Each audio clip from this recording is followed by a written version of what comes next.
66வது பதிகம். 66வது பதிகம். பதிகம் 66. மாதர் பிறை கன்னியானை இருக்கா?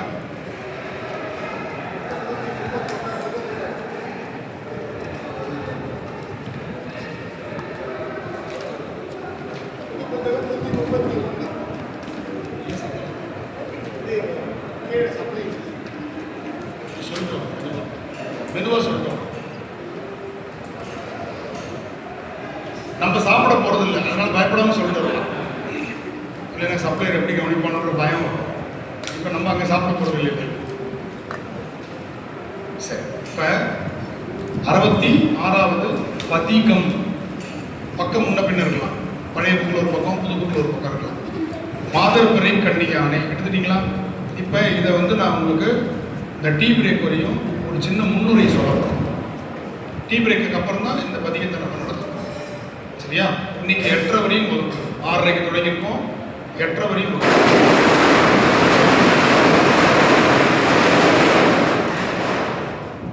சரி,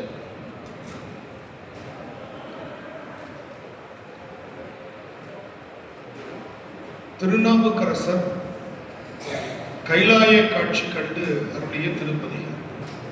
இந்த கைலாய காட்சியை கண்டவுடன் அவருக்கு ஏற்பட்ட ஒரு பெரிய அனுபவம் என்ன அப்படின்னா, உலகத்தில் உள்ள அத்தனை ஜீவராசிகளையும் அம்மையப்பராக பார்க்கக்கூடிய ஒரு அந்த சமநிலைக்கு வருகிறார். நம்ம மனிதர்களுக்குள்ளே வேறுபாடு பார்க்கிறோம், மனிதர்களுக்குள்ளே பார்க்கிறோம். ஆனால் திருநாவுக்கரசர் கைலை காட்சி கண்டவுடன் அவருக்கு வந்த ஒரு சமநிலை என்றால், எப்படி இறைவன் எல்லாவற்றுக்கும் தாயுமானவனா இருக்கிறான். மனிதர்களுக்கு இவன் தாயுமானவன், நாய்க்குட்டிக்கு வேற ஒரு சாமி தாயுமானவர், பன்னிக்குட்டிக்கு இன்னொரு சாமி தாயுமானவர் அப்படின்னு இருக்கு. தாயுமானவன்னா எல்லாருமே தாயுமானவர்கள். சுவாமிக்கு எல்லாமே அவனுடைய குழந்தைகள். அந்த குணம் நம்முடைய என்ன வருது, எண்ணத்தில் வரணும் அப்படிங்கிறது அந்த பதிகம். இந்த பதிகத்தை பாடிட்டு திருவையாறுல போய் கைலை காட்சி பார்த்துட்டு வர்றது இல்லை. அந்த கைலை காட்சி பார்த்ததுக்கு அப்புறம் இப்ப கைலை காட்சி விழா நடக்கும் போது அடுத்த மாசம் 12ஆம் தேதி போய் அந்த எண்ணத்தோட 13ஆம் தேதி சண்டை போட்டுட்டு இருக்கக்கூடாது. அப்ப கைலை காட்சி பார்க்கறது ஒரு சடங்கா போயிடும். ஒரு ஸ்டெப் அதை நோக்கி நம்ம பயணிக்கிறோம் அப்படின்னு சொன்னா அந்த தல யாத்திரை வெற்றி பெறுகிறது என்று பொருள். கைலை காட்சி பார்த்துட்டு ஏறுவாங்க, எனக்கு இந்த சீட்டு கொடுக்க மாட்டேங்கிறாங்க, மாறி உட்காந்துட்டாங்கன்னு சண்டை போடுவாங்க. கும்பலாக போயிருப்பாங்க 60 பேர் பஸ்ஸில். வயசு அதிகம், என்னை பின்னாடி தள்ளி விட்டாங்க, எனக்கு ஜன்னல் சீட்டு வரல, அதுவும் இந்த கண்ணாடி வச்ச ஜன்னல் இருந்துச்சுன்னு வச்சுக்கோங்க, செத்தா அந்த ஆர்கனைசர். இது இங்கே தள்ளும், அது அங்கே தள்ளும். வெயில் காலமா இதுலேயே சென்னை வந்துடும், காஞ்சிபுரம் வந்துடும். இந்த தள்ளி தள்ளி ரெண்டும் தூங்காது. இந்த ஜன்னல் சீட்டில் இருக்கும் தூங்காது, அந்த ஜன்னல் சீட்டில் இருக்கு அது தூங்குறதுனால இது தள்ளிடும். அது வேறுக்குது, இந்த பக்கம் தள்ளும். இப்படியே சென்னை, காஞ்சிபுரம், திருச்சியெல்லாம் போயிடும். கையில என்ன எங்கம்மா போயிட்டு கைலை காட்சி போயிட்டு வந்தேன். நான் சொல்றது புரியுதா? அப்ப கைலை காட்சி எதை காட்டுகிறது அப்படின்னா, நல்ல கவனிங்க, ஆன்மாவுக்கு இந்த உடம்பு ஒரு சட்டை. நல்ல கவனிச்சு, நான் சொல்றது ரொம்ப நுணுக்கமான பதில். ஆன்மாவுக்கு இந்த உடம்பு ஒரு சட்டை. அதுக்கு மேல நம்ம சட்டை போடுறோங்கிறது ஓவர் கோட் மாதிரி. ஆன்மாவுக்கு பெண் அப்படின்னு சொல்லி ஒரு சட்டை போட்டுச்சுன்னா அது பெண்ணா மாறிடும். அதோட இயல்பு என்னவா மாறும், பெண்ணாக செயல்படும். ஆண் என்ற சட்டையை போட்டு அந்த ஆன்மா ஆணாக மாறும். நாய்க்குட்டி சட்டையை போட்டுச்சுன்னா நாய்க்குட்டியா இருக்கும், பன்னிக்குட்டி சட்டையை போட்டுச்சுன்னா பன்னியா இருக்கும். ஆக மொத்தம் ஆன்மாவுக்கு என்று எந்த விதமான குணமோ இயல்போ கிடையாது. ஆன்மா தன்னுடைய வினை காரணமாக அதற்கு ஒரு சட்டை கிடைக்கிறது.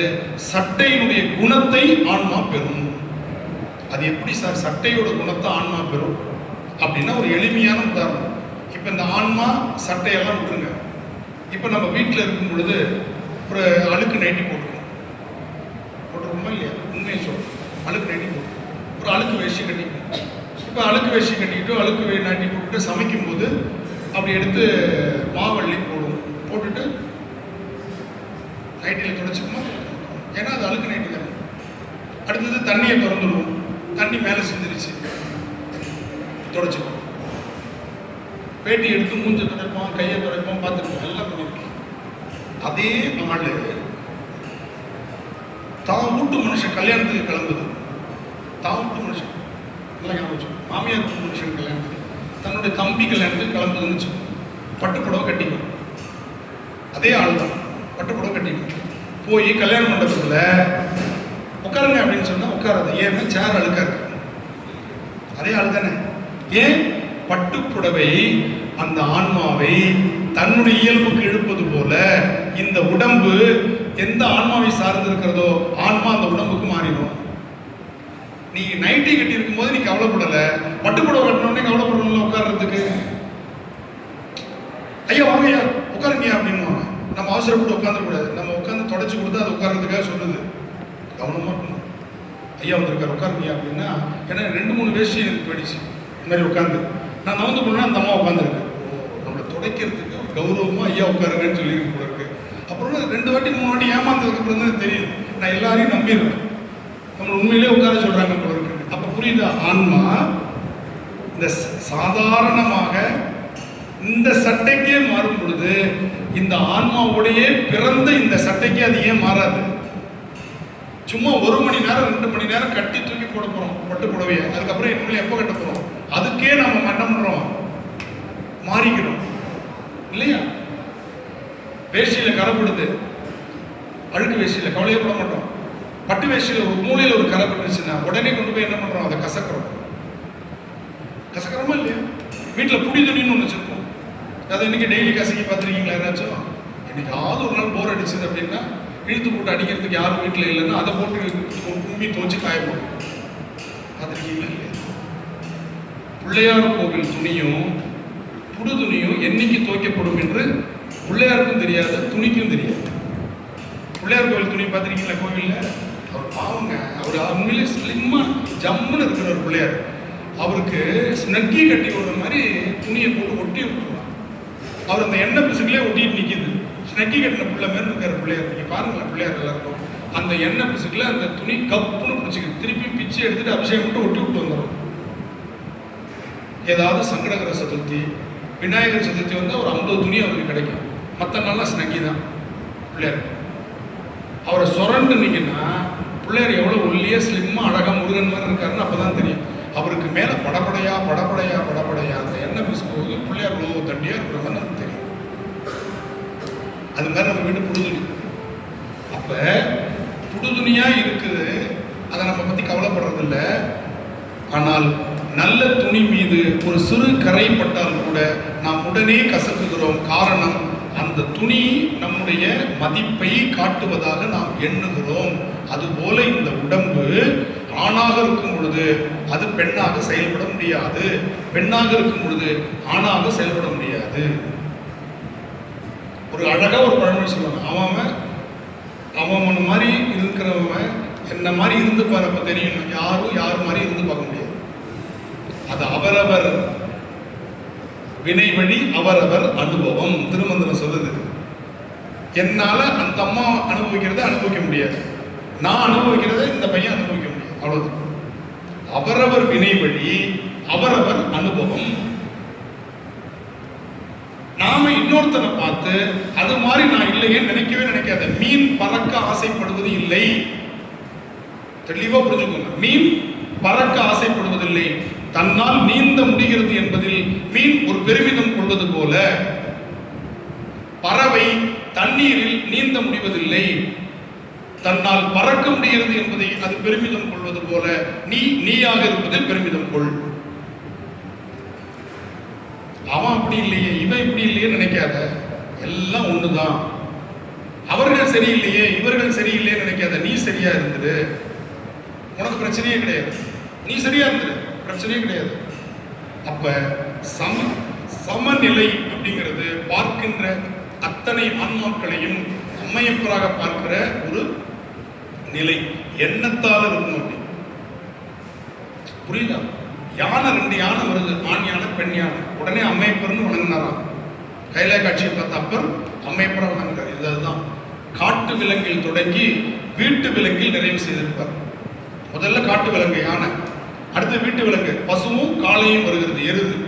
அம்மையப்பர்னு வணங்கினார் கடைசி பாட்டு. நடுவில் பச்சைக்கிளி வருது, கோழி வருது, நாரை வருது, மயில் வருது, மான் வருது, இதெல்லாம் விட பன்றி வருது. ஆண் பன்றி, பெண் பன்றி வருது. பார்த்த உடனே அம்மையப்பர்னு வணங்கினார். புரியுதா? எண்ணத்தால சமநிலை வேணும் முதல்ல. இப்ப நான் சொன்னேன்றதுக்காக வீட்டுக்கு போகும்போது 2 பன்னிக்குட்டியை பிடிச்சிட்டு போயிடாது. ஐயா சொல்லியிருக்காரு அப்படின்னு பன்னிக்குட்டி வளர்க்க போறேன். ஐயா உண்மையப்பர்னு பன்னிக்குட்டியை சொல்லிட்டார், நான் இனிமேல் வளர்க்க போறேன் அப்படின்னு பிடிச்சிட்டு போய் சொல்லலை. எண்ணத்தால சமநிலை, அதுதாங்க இந்த பாட்டு. எவ்வளவு அற்புதமான ஒரு பாட்டு. நாவுக்கரசர் அந்த கைலாய காட்சி என்பது இறைவனை பார்த்த மாத்திரத்தில் இவருடைய ஆன்ம பேதம் மறைந்து எல்லா ஆன்மாக்களும் சமம் அப்படின்னு நினைக்கிற ஒரு நிலையை அடைந்தார். அதுதான் கைலாய காட்சியினுடைய தத்துவம். நீங்க போய் பார்க்கிறது, பஞ்சமூர்த்திகள் கொண்டு வந்து தீபாரதனை பார்க்கிறது எல்லாம் புறச்சடங்குகள், அது அல்ல கைலாய காட்சி. கைலாய காட்சி என்பது நீ பார்க்கிற அத்தனையும் அம்மையப்பரை பார்க்கறது தான் கைலாய காட்சி. அங்க காட்டுற அந்த பஞ்சமூர்த்தி மட்டும் கைலாய காட்சி அல்ல, அது புற அடையாளம். பாஸ்போர்ட்ல இருக்கிறது நீயாக இருந்தாலும் அது நீ அல்ல. பாஸ்போர்ட்ல நீ தான் இருக்கிற, ஆனா அது நீயா இல்ல, அது ஒரு புற அடையாளம், அவ்வளவுதான். அது எவ்வளவு நேரம் ஃபிளைட்ல ஏறுற வரையும், ஏறினதுக்கு அப்புறம் கொடுக்குற காஃபியை பாஸ்போர்ட்ல ஊற்ற முடியாது, உன் வாய்க்கு தான் ஊற்றியாகும். ஆனா அது ஏறுற வரையும் அந்த பாஸ்போர்ட் தேவை. ஃபிளைட்ல ஏறினதுக்கு அப்புறம் யாரும் பாஸ்போர்ட் கேட்பாங்களா? சாப்பாடு யாருக்கு வருது, சீட்டு யாருக்கு கொடுக்குறாங்க? புரியுதா? அப்ப நாம் ஏறுகிற வரை அந்த பாஸ்போர்ட் தேவை. அதுபோல நமக்கு இந்த பக்குவம் வரும் வரை திருவையாற்றில் ஐயாரப்பர் வந்து காட்சி கொடுக்கின்ற புற அடையாளம் என்பதை கைலை காட்சியாக நம்முடைய மனம் நம்புகிறது. எப்பொழுது இந்த மனம் பார்க்கிற அத்தனையும் கைலை காட்சியாக காண தொடங்கி விட்டதோ அதுதான் உண்மையான கைலாய காட்சி. அதைத்தான் அப்புறம் சாமி கண்டார். அப்ப நம்ம போறது, திருவையாறு போறது, இந்த பக்குவத்தை நமக்கு கொஞ்சம் கொஞ்சமா ஏற்றிக்கிட்டே வரும். இது 5 வருஷம் போய் 10 வருஷம் போய் ஒவ்வொருத்தருடைய பக்குவத்துக்கு ஏற்றவர். சில பேர் ஒரே வாட்டி பார்த்த உடனே பக்குவம் அடைஞ்சிருவாங்க, ஒரே வாட்டி. சில பேர் ஒரு சொல் ஞானியாயிடுவாங்க. காதற்ற ஊசியும் வாராது கான் கடைபிடிக்கின்றார் பட்டினத்தார். 9 கோடி சொத்து தூக்கி தெருவில் போட்டு கோமனாண்டியா வெளியில கிளம்பிட்டார். 9 கோடி சொத்து, 9 crores. இப்பயே 9 கோடி அதிகம். இப்பயே 9 கோடிங்கிறது பெருந்தொகை. 12ஆம் நூற்றாண்டுல பையன் சொன்னான், காதருந்து போன உடஞ்ச ஊசி இருக்குல்ல, அதை கூட நீ சாவுக்கு தூக்கிட்டு போக முடியாதுப்பா, விட்டுட்டு தான் போகணும்னு எழுதி வச்சான். காதற்ற ஊசியும் வாராது கான் இன்னும் கடைபிடிக்கன்னு எழுதினான். இதை பார்த்த மாத்திரத்தில் துறவியாயிட்டார்.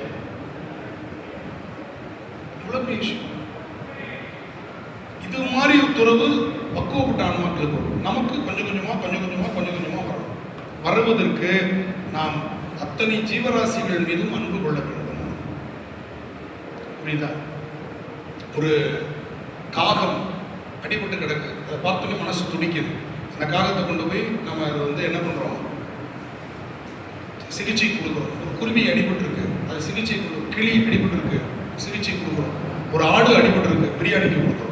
அப்ப நம்முடைய ஜீவகாரணம் என்னவா இருக்கு எனக்கு புரியல. குருவி அடிபட்டதை பார்த்து மனசு பதபதச்ச மனசு, ஒரு ஆடு அடிபட்ட உடனே நமக்கு வரலையே, ஆஹா பரவாயில்ல, நான் அடுத்த வாரம் போட்டுடலாம்னு நினைச்சேன், அதுவாகவே தற்கொலை பண்ணிடுச்சு அப்படின்னு நினைக்கணும் இல்லையா? அதை விட எவ்வளோ பெரிய மிருகம் அது. உங்கள் எல்லாரையும் இன்னைக்கு நைட்டுக்குள்ள நீங்கள் எல்லாரும் சைவமாக மாறிடுங்கன்னு சொல்றதுக்கு நான் வரல, அதுக்கு வரல. ஆனால் அதை நோக்கி பயணிக்க தொடங்குங்க. எத்தனையோ வருஷத்தில் அது வரலாம். இன்னைக்கு நைட்டோட முடிச்சிருங்கன்னு சொல்ல, குறைக்க ஆரம்பிங்க.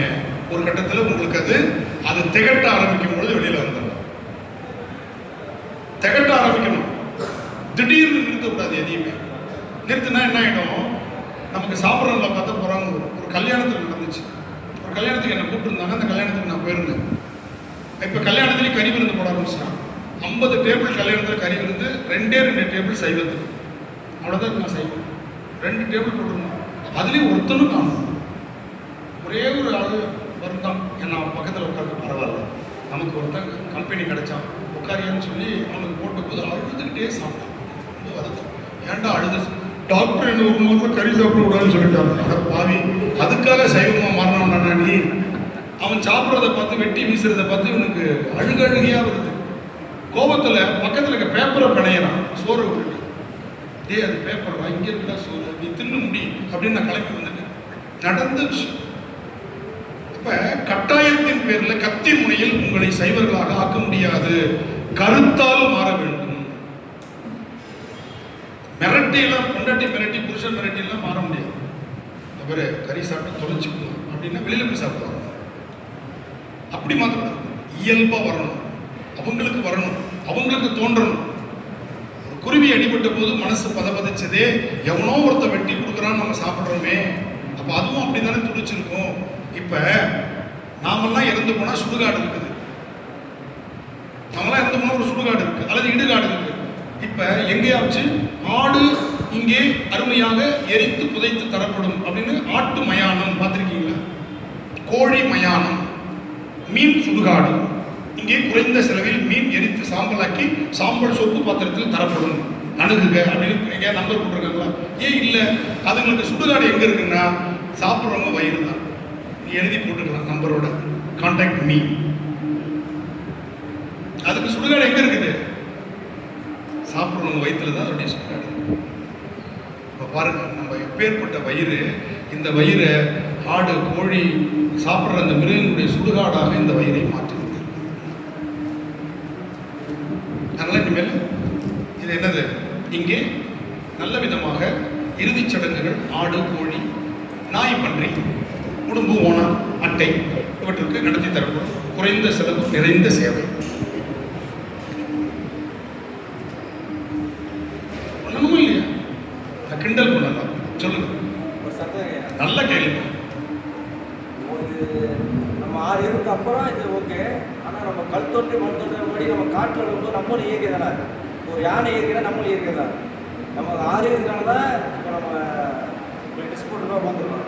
ஆனால் நம்மளும் இயற்கைனா நம்மளும் யானை தான் காட்டில் தான் வரணும். ஆக்சுவலாக அப்படி தான் இருந்தோம். பரிமாண வளர்ச்சியில் இப்படி வந்துட்டோம். ஓகே, பல முன்னாடி அப்புறம் நம்ம ஸ்டார்டிங் அப்படி தான், நம்மளும் அப்படி தான் இருந்தோம். நம்முடைய வேலை நிச்சயமாக வேட்டை சமூகமாக இருந்து அதிலிருந்து கண்ணப்ப நாயனார் நமக்கு இருக்கிறார். ஆனால் கண்ணப்ப நாயனார் கண்ணு கொடுத்தார், நம்மளால கொடுக்க முடியுமா? அந்த முரட்டுத்தனம் அவருக்கு வந்ததுக்கு காரணம் அவர் வேடராக இருந்த காரணத்தினால் மட்டும்தான். திருநாவுக்கரசரோ திருஞான சம்பந்தரோ அது மாதிரி செய்யல. ஏன்? இவங்க சைவ உணவு சாப்பிடுவாங்க, கண்ணப்ப நாயனார் அசைவ உணவு சாப்பிடுவாங்க. அதனால அவருக்கு ரத்தமோ சதையோ பெரிய விஷயம் இல்லை, தோண்டி வச்ச தைரியம். ஏன் மற்ற 62 நாயன்மாரும் வைக்க முடியல? அப்ப சாப்பிட்ட உணவு அந்த உணர்வை கொடுக்கிறது. வேடர் நான் ஒரு குறை சொல்லல, புரியுது? அவருடைய உணர்வு அவருடைய உணவால் தீர்மானிக்கப்படுகிறது. புரியுதா? ஒண்ணு வேணாம். இப்ப நான் உங்களுக்கு ஒண்ணு சொல்றேன். 12 மணி 1 மணிக்கு பிரியாணி கடை திறந்து வச்சிருக்கிறான். மிட் நைட் பிரியாணின்னு போட்டு வச்சிருக்கிறான். ஈஸியாரெல்லாம் பார்த்தீங்கன்னா தெரியும். காஞ்சிபுரத்திலே பார்த்தீங்கன்னா எல்லாம் BMW ஆடி காரில் வரவங்களாம் ட்ரௌசரை போட்டு வந்து நிற்கிறான். பொம்பளையும் ஒரே ட்ரௌசரு, ஆம்பளையும் ஒரே ட்ரௌசர். முன்னாடிலாம் தனித்தனியாக ட்ரெஸ் எடுக்க போங்க, அப்படி இல்லை. இப்போ 2 ட்ரௌசர் எடுத்துகிட்டு எதை பொண்ணு அப்படிங்கிறாங்க. அதில் 2 ட்ரௌசர் மாட்டி நிற்கிது. எது ஆணு எது பொண்ணுன்னு கவலையே கிடையாது. 2 ட்ரௌசர் மாற்றி நிற்கிது. வரிசையில் க்யூவில் நிற்கிது. ஆன்னு நாயக்க தொங்க போட்டுட்டு நிற்கிது. பிரியாணி கடையில் போய் பாருங்கள். நான் நேற்று சென்னைக்கு போனேன் ஈசிஆர் வழியாக. அங்கேன்னு பார்த்து டிராஃபிக் ஜாம் ஆகி என் கண்ணிலே பட்டு தொலைன்னு வந்து அங்கே எல்லாம் நாக்க தொங்க போட்டு நிற்கிது. சுட சுட பிரியாணி போட்டுருக்குறான். 2 காலில் ஒரு 25 நிற்கிது, 4 காலில் ஒரு 10 நிற்கிது. பக்கத்தில் நாக்க தொங்க போட்டுட்டு அதுலேருந்து எதாவது விடுமா நம்ம சாப்பிடலாம். எனக்கு 2த்துல வித்தியாசமே தெரியல. இது 2 காலில் நிற்கிது, அது 4 காலில் நிற்கிது. இதே மிட் நைட் தயிர் சாத கடை போட முடியுமா? மிட் நைட் புளியோதரை கடை, மிட் நைட் பொங்கல் போட முடியுமா? ஏன் வரல? இந்த உணவு சாத்வீக உணவு. அதனால் இந்த உணவின் மீது நமக்கு வெறி ஏற்படுவதில்லை. ஆனால் கோழி ஆடு மீன் போன்றவை சாத்வீகமானது. ஆனால் அதை சாப்பிடுபவர்கள் மிருகமாகிறார்கள். அந்த உணவு சாத்வீகமான உணவு இல்லை, அந்த மிருகங்கள் சாத்வீகமான. நாங்கள் இங்கே புலி கறி கிடைக்கும் போட்டிருக்கோம், இங்கே சிங்கம் சூப் கிடைக்கும் போட்டு போறாங்க, உள்ள தூக்கி வச்சிருவாங்க. அப்ப வைக்கிறதுக்குள்ள சாத்வீகமான மிருகம். ஆனால் சாப்பிடுவனுக்கு என்ன குணம் வருது? அந்த மிருக குணம் வந்து விடுகிறது, வெறியாகிறான். அதன் மேல அவனுக்கு அதீதமான ஆசை வந்து விடுகிறது. அது நான் தப்புன்னு சொல்லலை, குறைக்கணும். குறைச்சுதான் நம்ம நீக்கணுமே தவிர ஒரே நாளில் நீக்கணும்னா கஷ்டம். புரியுதா? அதனால நான் சொல்றது இந்த பதிகத்தினோடு சம்பந்தப்பட்ட விஷயத்தை தான் நான் சொல்லுவேன். சம்பந்தம் இல்லாமல் இல்லை. அவருக்கு எப்படி இதெல்லாம் பார்க்கும்போது ஒரு சேவலும் ஒரு கோழியும் வரும் பொழுது அம்மையப்பரா தோன்றணும் அப்படின்னா சாப்பிட தோணுமா நமக்கு? அப்போ நாவுக்கரசருக்கு அப்படி தோணுச்சு. நம்ம கைலாய காட்சி பார்த்துட்டு நமக்கு இப்படி தோணலைன்னா என்ன அப்படிங்கிறது என்னுடைய கேள்வி. கேள்வியாக தான் வைக்கிறேன். உங்களை நான் வந்து தயவு செய்து நான் நிர்பந்திப்பதாக நினைக்க வேண்டாம். புரியுதா? வாரியார் சாமி ஒரே வரியில சொன்னார். அதோட நம்ம தேநீர் இடைவெளி, தேநீர் வந்துருச்சு. வாரியார் சாமி ஒரு வரியில சொன்னார், சைவம் அசைவம் வேறுபாடு. வாரியார் சாமிகிட்ட ஒருத்தவங்க கேட்குறாங்க, சைவம்னா என்ன, அசைவம்னா என்ன? ஒரு ஆடு அடிபட்டு விட்டது, கண்ணில் தண்ணீர் வந்தால் சைவம், வாயில தண்ணீர் வந்தால் அசைவம். திருச்சிற்றம்பலம். தென்னாடுடைய சிவனே.